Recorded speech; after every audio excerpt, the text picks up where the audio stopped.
Со цел да се пробие новата сообраќајна лента од војниот мост до крстосницата во Стришани, викендов беше урнат уште еден објект на улицата Стево Теодосиевски, поранешна Ленинова. Согласно урбанистичкиот план, оваа улица е планирана со по две ленти во двата правца со разделено зеленило меѓу нив. Со експроприацијата општина Кочани откупува вкупно 9765 квадратни метри површина со вкупно 30 парцели, од кои 9 се државно земјиште, а на останатите се евидентирани 29 сопственици. На судска одлука се чека за два објекти и за уривање остануваат вкупно 4, од двете страни на улицата Стево Теодосиевски.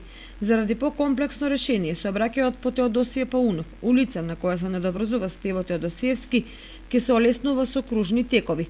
За изградбата на 3 кружни текови на површински раскрсници на Теодосије Паунов е завршена постапка за избор на изведувач.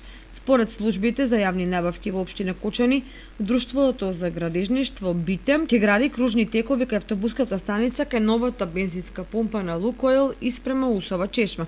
За изградба на овие кружни текови се наменети 3.977.137 денари. Решавањето на сообраќајот со кружни текови се очекува да продолжи се до излезот на Кочани. Со ова се решава приоритетно прашање што ќе предонесе за непречен развој на градот.